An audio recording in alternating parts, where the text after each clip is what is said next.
পুরুষের স্বপ্নের রানী আসলে কে? স্ত্রী তার স্বামীর ফোন চেক করে এবং কয়েকটি সন্দেহজনক নাম খুঁজে পেল। যেমন আমার জীবন, আমার পাগলি, আমার স্বপ্নের রানী। স্ত্রী তো রেগে আগুন। প্রথম নাম্বারটিতে ফোন করল। দেখল এটা তার শাশুড়ি। তারপর সে দ্বিতীয় নাম্বারটি কল করল। স্বামীর ছোট বোন জবাব দিল। যখন সে তৃতীয় নামটিতে কল করে দেখল তার নিজের ফোনটিতে রিং হচ্ছে, তখন সে তার নির্দোষ স্বামীকে সন্দেহ করে আসছে বলে খুব মন কষ্ট পেলেন। চোখ গড়িয়ে জল পড়া পর্যন্ত থামলেন না। প্রিয় স্বামীর স্বপ্নের রানী, ড্রিম গার্ল। তারপর সিদ্ধান্ত নিল, বেচারা স্বামীর প্রতি এমন আচরণের জন্য তিনি তার এ মাসের বেতনের পুরো টাকাটা স্বামীর হাতে তুলে দেবে।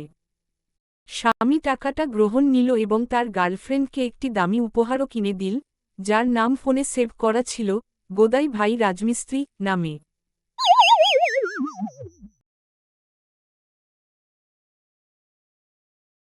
বসের মেয়ের সঙ্গে প্রেম। পল্টু অফিসে ঢুকতে দেরি করেছে। বস এরই মধ্যে কয়েকবার তাকে খোঁজ করেছেন। পল্টুকে না পেয়ে রেগে আগুন হয়ে আছেন তিনি। ছুটতে ছুটতে অফিসে ঢুকল পল্টু।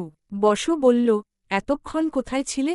পল্টু বলল, স্যার, গার্লফ্রেন্ডকে কলেজে পৌঁছে দিতে গিয়েছিলাম। বস বলল, কাল থেকে সময়মতো অফিসে না এলে চাকরি নট। পল্টু বলল, ঠিক আছে স্যার, কাল থেকে তাহলে আপনার মেয়েকে আপনিই কলেজে পৌঁছে দেবেন।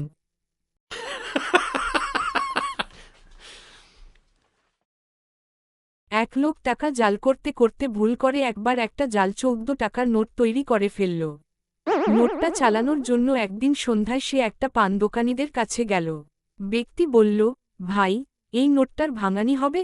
দোকানদার বলল, হবে। ব্যক্তি বলল, হবে? উত্তর শুনে সে অবাক। পান দোকানিদের কাছ থেকে টাকা নিয়ে দ্রুত চলে এলো সে। এসে দেখে পান দোকানি তাকে দুটো 7 টাকার নোট দিয়েছে।